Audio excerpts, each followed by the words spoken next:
کہ عاشورہ کا روزہ مجھے اللہ کی رحمت سے امید ہے کہ 1 سال کے گناہوں کا کفارہ ہے. بڑی فضیلت ہے. رمضان کے بعد سب سے زیادہ فضیلت عاشورہ کے روزے کی ہے, 10 محرم کا روزہ. سمجھ رہے ہیں؟ محرم میں ہمیں شریعت نے کیا کرنے کا حکم دیا ہے, اسلام کیا کہتا ہے؟ پہلی بات, اسلام یہ کہتا ہے کہ محرم میں روزے رکھنا دوسرے مہینوں کی نسبت زیادہ ثواب ہے. رمضان کے بعد تو زیادہ سے زیادہ روزے رکھیں, اور اسپیشلی 10 محرم کا روزہ 1 سال کے گناہوں کا کفارہ, یہ اور زیادہ ثواب ہے. پورے محرم نہیں رکھے جاتے تو کیا کرنا ہے, 10 محرم کا رکھنا ہے.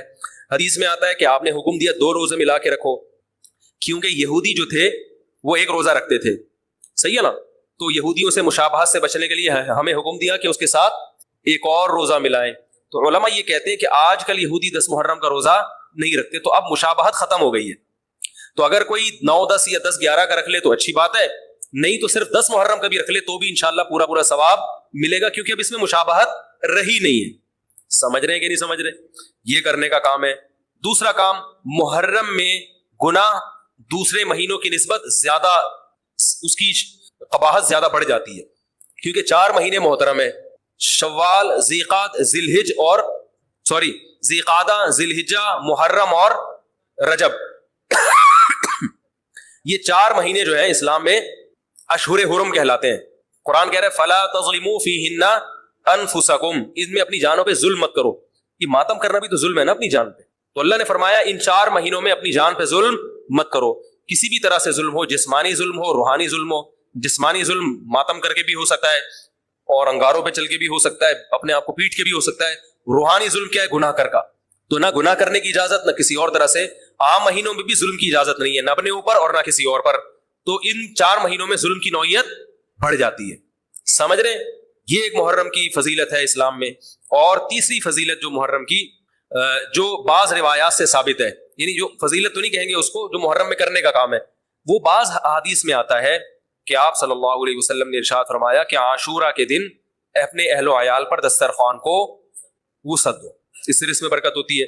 لیکن یہ جو حدیث ہے یہ ضعیف ہے, سند کے لحاظ سے پاورفل اور مضبوط نہیں ہے. بعض علماء نے کہا کہ اس کثرت طرق کی وجہ سے حسن کے درجے کو پہنچ گئی ہے. ہمارے ہی بعض اکابر علماء کی رائے ہے, علماء جو بر صغیر کے علماء, بڑے بڑے علماء ہیں, میں نام نہیں ذکر کرتا لیکن بہت بڑی اپر لیول کے علماء ہیں, ان کی رائے یہ ہے کہ یہ ضعیف, اتنی ضعیف نہیں ہے کہ بالکل ہی مسترد کر دی جائے, ٹھیک ہے نا, اور تعدد طرق کی وجہ سے درجہ حسن کو پہنچ گئی ہے. علامہ ابن تیمیہ رحمہ اللہ تعالی, جن کو سعودی عرب میں بہت فالو کیا جاتا ہے, ان کی رائے اور سلفی علماء کی رائے جو سعودی عرب کے العثیمین, بن باز وغیرہ تھے, ان کی رائے یہ کہ یہ حدیث بالکل صحیح نہیں ہے, اور اس کی کوئی حیثیت نہیں ہے کہ دسترخوان کو وسیع کیا جائے اور عاشورہ کے دن کھانا کھلایا جائے. سمجھ رہے کہ نہیں سمجھ رہے؟ لیکن جو دوسری طرف معتدل علماء, معتدل سے مراد میں ان کو برا نہیں کہہ رہا, لیکن وہ انہوں نے حدیث کی جو, اگر آپ سندوں کی تحقیق کریں گے تو اس کو بالکل منگھڑت قرار دینا درست نہیں ہے. اگر سندوں کی تحقیق کریں گے تو ایسا معلوم ہوتا ہے کہ علامہ ابن تیمیہ رحمہ اللہ تعالی, جو ہمارے لیے قابل احترام ہے, انہوں نے اس حدیث کو رد کرنے میں تھوڑا مبالغہ سے کام دیا, غلو کیا ہے. ایسا نہیں ہے کہ بالکل ہی اس کی کوئی ویلیو نہیں ہے. تو ضعیف روایتیں ہیں لیکن کثرت طرق کی وجہ سے درجہ حسن کو پہنچ گئی ہے. سمجھ رہے کہ نہیں سمجھ رہے؟ اس وجہ سے بعض علماء کی رائے, بلکہ اکثر, بلکہ جمہور کی رائے یہی ہے کہ محرم میں اگر کوئی اپنے بچوں کو جمع کر کے اچھا کھانا کھلا دیتا ہے 10 محرم کو, اور یہ حلیم شاید یہیں سے نکلا ہے, شاید یہیں سے نکلا ہے کہ یوں وہ اچھا کھانا ہو جائے گا, تو وہ کہتے ہیں کوئی حرج نہیں ہے. لیکن ایک بات جو دوسرے علماء کہتے ہیں, جو میری بھی سمجھ میں آتا ہے, بلکہ میں نے پہلے کہیں پڑھا تو نہیں, میرا دماغ اس طرف گیا, لیکن اس کی تائید میں علماء کے فتاوی مل گئے. دیکھو, اگر کوئی حدیث ضعیف ہو یا حسن ہو تو صرف حسن ہونا کافی نہیں ہے, یہ دیکھا جائے گا کہ یہ دوسری صحیح حدیثوں سے ٹکرا تو نہیں رہی ہے.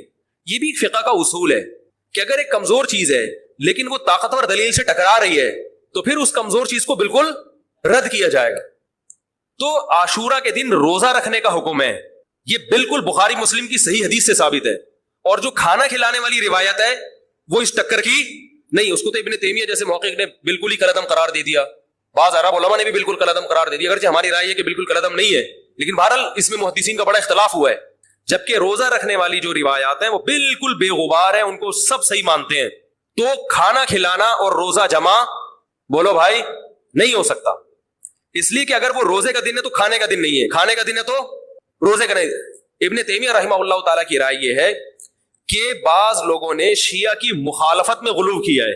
شیعہ نے اس دن کو چونکہ منحوس بنا دیا 10 محرم کو, تو انہوں نے مخالفت میں اس دن کو ایک سیلیبریٹ کرنے کے لیے نا کھانا کھلانے کا حکم دے دیا کہ ہم منحوس نہیں سمجھتے بلکہ اس کا کیا کریں گے, اپوزٹ, کہ کھاؤ اور کھلاؤ. تو انہوں نے کہا یہ بھی غلو ہوا ہے. دوسری طرف بھائی منحوس نہیں ہے, مبارک ہے ہماری نظر میں, لیکن اتنا مبارک کہ اس میں کھانا کھلانا اور یعنی عید والا عنصر کھانا کھلانا تو عید کے دن ہوتا ہے نا, تو عید نہیں ہے بہرحال. تو یہ بھی بڑی جاندار بات, اگرچہ یہ عقلی دلیل ہے مگر یہ ایسی نہیں ہے کہ بالکل اس کو کالعدم قرار دے دیا جائے. تو اب علماء نے دونوں حدیثوں کو تطبیق کی کوشش کی علماء نے کہ بھئی کھانا بھی کھلاؤ اور روزہ بھی رکھو, افطاری میں کھلا دو, سحری اور افطاری میں. تو بات یہ ہے کہ افطاری میں اگر آپ کھلائیں گے تو وہ 11 محرم شروع ہو چکی ہوگی, وہ 10 محرم بولو بھائی نہیں رہے گی. دوسرا سحری میں جو کھلانے کا مسئلہ ہے نا, سحری میں, تو سحری میں جب ہم کوئی کہتے ہیں نا فلاں دن یہ کام کرنا ہے فلاں دن, تو اس سے لغت میں جو ذہن میں متبادر ہوتا ہے نا وہ دن کا وقت ہے, وہ 3:30 پونے 4 کا وقت نہیں ہوتا. یہی وجہ ہے کہ جو لوگ اس حدیث پر عمل کرتے ہیں عاشورہ والی, وہ دن میں کھانا کھلاتے ہیں, دوپہر کے ٹائم لنچ کرتے ہیں. وہ افطاری میں تو ویسے ہی دسترخوان وسیع ہوتا ہے بھوک کی وجہ سے. ارے بابا وہ تو ویسے ہی بچوں کو جب روزہ رکھا ہوا ہے تو اچھا کھلاؤ, سحری اچھی کراؤ, اور افطاری وہ تو ویسے ہی بھوک کی وجہ سے رمضان میں دیکھو نا کیسے کھلے دسترخوان ہوتے ہیں. تو میں نے بڑی کوشش کی دونوں حدیثوں کو جمع کریں, لیکن تکلف کے بغیر یہ ممکن نہیں ہے. تو فقہ کا ایک اصول ہے کہ جب کوئی بے غبار صحیح حدیث ہوتی ہے اور اس سے ایک اصول ثابت ہو رہا ہے, تو اس کے مقابلے میں اگر کمزور روایت آئے گی جو اس سے ٹکرا رہی ہوگی, تو اس کمزور روایت کو, اگرچہ وہ موضوع من گھڑت نہیں ہے, لیکن اس کمزور کو اس صحیح حدیث کی مخالفت کی وجہ سے بولو بھائی رد کر دیا جائے. اس لیے میرا نالائق کا موقف یہ ہے, میں بہت نالائق ہوں, میں اتنی بڑی بڑی باتیں کرتا نہیں ہوں, لیکن ساڑی عقلچ یہ چیز آندھی نہیں ہے کہ بھائی جو روزے کا دن ہے وہ بھوکے پیاسے رہنے کا دن ہے, وہ کھانے کھلانے کا نہیں ہے. افطاری میں تو ویسے ہی کھاؤ بھی کھلاؤ بھی. تو اور اس کا نقصان یہ بھی ہوتا ہے کہ لوگوں نے اس کھانا کھلانے کے چکر میں روزے چھوڑ دیے ہیں. سمجھے, جب حلیم پکے گا تو کون روزہ رکھے گا بھائی, ساری رات گھوٹا لگے گا حلیم کا کہ کل دسترخوان وسیع کرنا ہے, تو پھر روزہ کیا, وہ تو تیل لینے گیا, روزہ کون رکھے گا روزہ. تو وہ حدیث صحیح حدیث کی بالکل اس میں ٹائٹ قسم کی مخالفت ہو رہی ہے, ٹھیک ہے نا. نالائق کی رائے, پھر بھی اگر کوئی دوسرے علماء کی رائے کو فالو کرتا ہے تو کھائے بھی کھلائے بھی. میں کہتا ہوں جو مضبوط چیز ہے اس کو لینا چاہیے, جو کمزور چیز ہے اس کو چھوڑ دینا چاہیے. ہمارے حضرت مفتی رشید احمد صاحب رحمہ اللہ ایک بات کہتے تھے کہ جہاں کھانا کھلانے کی حدیث آئے گی نا وہاں مسلمان اس کو لے ہی لے گا. کھانے پینے کی جہاں بات آئے گی مسلمان کیا کرتا ہے, وہ کہتا ہے بس یہ صحیح ہے, یہ بالکل صحیح حدیث ہے, ٹھیک ہے نا. وہ کیا کرتا ہے, جن علماء کی تحقیق ہے وہ تو تحقیق سے کہہ رہے ہیں, لیکن عام پبلک کی عادت یہ ہوتی ہے کہ فتویٰ بھی اسی کا فالو کریں گے جہاں کھلانے کا تذکرہ ہے. تو اب ہمارے کہتے جہاں کھانا کھلانے کی بات آئی مسلمان کہتا ہے بس یہ بالکل صحیح بخاری کی طرز پر ہی, بخاری کی شرط پر ہی حدیث. تو بھائی بھوکا رہنا عبادت ہے, بھوکا رہنا سنت ہے. بچوں کو تو ویسے ہی کھلاؤ, عاشورہ ہو یا نہیں ہو, اور سحری افطاری کرا دو, اچھی سی روزہ رکھواؤ, اور جو بالکل چھوٹے بچے ہیں وہ تو ویسے ہی کھاتے ہیں.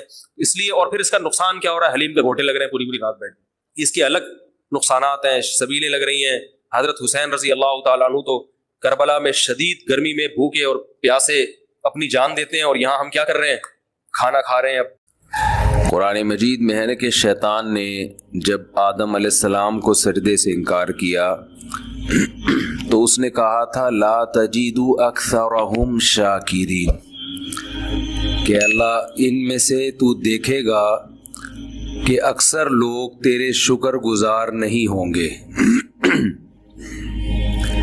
یعنی شیطان نے جس چیز کو فوکس کیا وہ یہ کہ ان کے دلوں میں ناشکری پیدا کرو, ناشکری, احسان فراموشی. اس سے ہمیں یہ پتہ چلتا ہے کہ جو لوگ احسان فراموش نہیں ہوتے وہ شیطان کے بہکاوے میں نہیں آتے. تو احسان فراموشی مخلوق کی بھی ہوتی ہے. کسی نے آپ پر احسان کیا, جب آپ ضرورت مند تھے, آپ کو اس کی ضرورت تھی تو آگے پیچھے پھر رہے تھے, جب ضرورت پوری ہو گئی تو آپ نے اس کو بھلا دیا.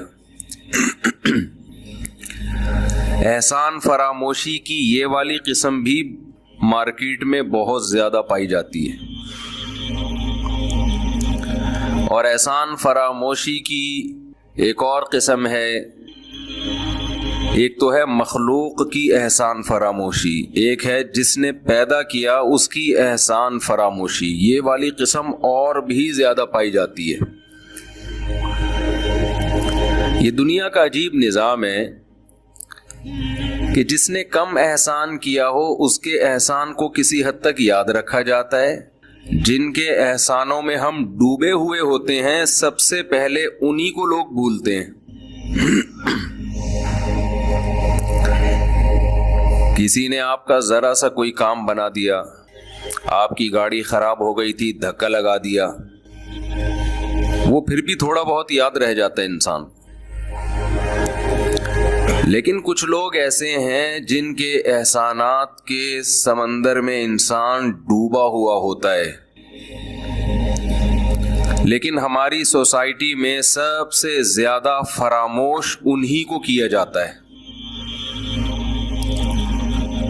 سب سے پہلے انسان ڈوبا ہوا ہے اللہ کے احسانات میں, اس کے بعد والدین.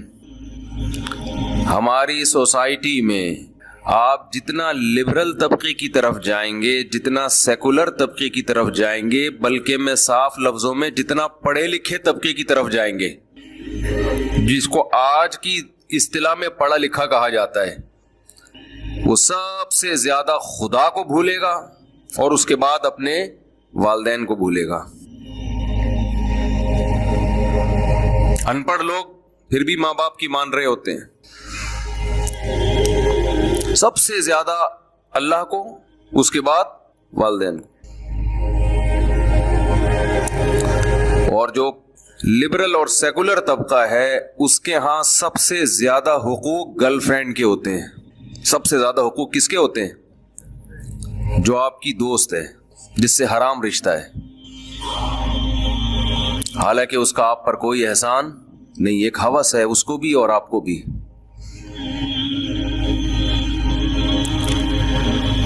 یہ ہے ہماری سوسائٹی میں جو مغربی دنیا سے خرابی آ رہی ہے نا, مغربی دنیا سے. یہ ہمارا اپنا نہیں ہے, یہ جو کلچر اب جس طرف ہم جا رہے ہیں یہ ہمارا اپنا نہیں ہے, یہ امپورٹ ہو رہا ہے, باہر سے آ رہا ہے.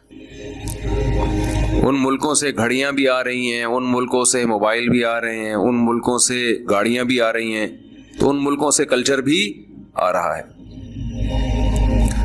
افسوس اس پر نہیں ہے کہ ان ملکوں سے یہ کلچر کیوں آ رہا ہے, افسوس اس پر ہے جیسے ان کی گاڑیوں کو ہم اچھا کہتے ہیں, ان کے موبائلوں کو ہم اچھا کہتے ہیں, ان کے اس بدترین کلچر کو بھی اچھا کہنا بولو شروع کر دیا. اتنا افسوس ہوتا ہے, اتنا افسوس ہوتا ہے کہ جب پتہ چلتا ہے جی یہ گرل فرینڈ بوائے فرینڈ تو اب معاشرے میں کوئی بری چیز رہی نہیں ہے. بھنگیوں والا کام, چماروں والا کام, زانی تو بھنگی سے بدتر چیز ہے, بھنگی بھی اس سے اچھا ہے. انہو کان فاحشۃ وساء سبیلا, قرآن کہہ رہا ہے انتہائی غلیظ اور گندا راستہ ہے اپنی خواہش کو پورا کرنے کا, گدھے گھوڑوں والا راستہ ہے. یہ کام گدھے گھوڑے کرتے ہیں کہ جس پہ دل آ گیا اپنی خواہش پوری کر لی. آج انسان کی پہچان اس کی ڈریسنگ سے, اس کی دولت سے اور اس کی دنیاوی کامیابی سے ہے. دنیا میں کوئی کامیاب ہو گیا, عزت مل گئی, شہرت مل گئی, پیسہ مل گیا, کامیاب ہے, اسی سے اس کی پہچان ہے. تو سب سے زیادہ احسان فراموشی کس کے ساتھ ہو رہی ہے ہماری سوسائٹی میں؟ اللہ کے ساتھ, اس کے بعد والدین کے ساتھ. اور جس سے کوئی رشتہ ہی نہیں ہے سب سے زیادہ حقوق اس کے بیان کیے جا رہے ہیں. بتاؤ ایئر ہوسٹس کا آپ کے ساتھ کوئی رشتہ ہوتا ہے جب آپ بس میں جہاز میں سفر کرتے ہو؟ سب سے اچھا سلوک اس کا آپ کے ساتھ ہوتا ہے جہاز میں. کسٹمر اور سیلر کا آپس میں کوئی رشتہ ہوتا ہے؟ بولو نا, کوئی رشتہ نہیں. سب سے زیادہ اخلاق جو بیچنے والا, جو کسٹمر, دیکھو نا آپ ہائی وے کی طرف نکلتے ہیں تو جو ہوٹلوں میں جو ملازم ہوتے ہیں نا, وہ روڈ پہ آ کے آپ سے کیسی بھکاریوں کی طرح آپ سے مطالبہ کر رہے ہوتے ہیں کہ سر پلیز آپ یہاں تشریف لے آئیں. ہوتا ہے کہ نہیں ہوتا؟ کوئی رشتہ ہے اس کا آپ کے ساتھ, کوئی احسان اس نے کیا, آپ کھا کر بھی اس پر احسان نہیں کر رہے, وہ آپ کو اپنے ہوٹل پہ بٹھا کے بھی احسان نہیں کر رہا, اس کی قیمت لے رہا ہے آپ سے. تو دو طرح کے لوگ ہوتے ہیں, کچھ الٹے کر رہے ہوتے ہیں اس لیے کہ الٹے کام کرنے کا ان کو شوق ہوتا ہے, کچھ الٹے اس لیے کر رہے ہوتے ہیں کہ اس الٹا کرنے سے اس سے زیادہ الٹی چیزیں سیدھی ہو رہی ہوتی ہیں. سمجھ میں آ رہی ہے بات؟ اوپر اور زیادہ الٹی چیزیں کیا ہو رہی ہوتی ہے, اس سے سیدھی ہو رہی ہوتی. جیسے آپ اپنے بچے کو کڑوا سیرپ پلا رہے ہو, وہ منہ بنا رہے, وہ چیخ رہا ہے, آپ چیخنے دیتے ہو, آپ کہتے ہو یہ چیخ برداشت ہو جائے گی لیکن اس کی بیماری بالآخر ٹھیک ہو جائے گی. تو دنیا میں کبھی بھی جو آدمی سخت مزاج ہوتا ہے نا, جس کی طبیعت میں لچک نہ ہو, وہ دنیا میں کبھی بھی کچھ بھی نہیں کر سکتا. جو چاہتے ہیں نا, یہ جو میں نے ایک واقعہ سنایا تھا کہ میں جہاز میں جا رہا تھا, ایک صاحب میرے پاس آ کے بیٹھ گئے, بڑے وہ کوئی ٹی وی کے کوئی بڑے مشہور اداکار بھی تھے, اب ان کو نہیں پتا چلے گا, پرانی بات ہو گئی. پہلے میں تھوڑا یہ نہیں بتا رہا تھا ٹی وی کے اداکار تھے, میں نے ویسے ہی بتا دیا تھا تاکہ وہ یہ نہ کہیں گے میرے بارے میں اس صاحب نے کہا. بڑے اداکار تھے. تو مجھے ایک دن کہنے, وہ جہاز میں نا میرے سے گپ شپ ہو گئی. جب بچپن میں ہم نے ان کو دیکھا ہوا تھا تو میں تو پہچان نہیں رہا تھا, وہ تو کافی ایجڈ ہو گئے. تو انہوں نے مجھے وہ نہیں 50-50 میں وہ جو, میں نے کہا بڑے اچھا بھائی. تو مجھے وہ کہنے لگے کہ مفتی صاحب ایک بات بتاؤں, میں غلط بات بالکل بھی برداشت نہیں کرتا, میں غلط بات بالکل برداشت نہیں کرتا. اب چونکہ میری ان سے بے تکلفی نہیں تھی تو میرا دل چاہ رہا تھا میں ان سے کہوں آپ پھر ناقابل برداشت آدمی ہیں. کسی کے لیے آپ کو برداشت کرنا ممکن, کیونکہ جو آدمی بالکل بھی غلط بات برداشت نہیں کرتا نا, اس کو دنیا میں کوئی بھی برداشت نہیں کرتا, کیونکہ دنیا میں 100% صحیح کہیں بھی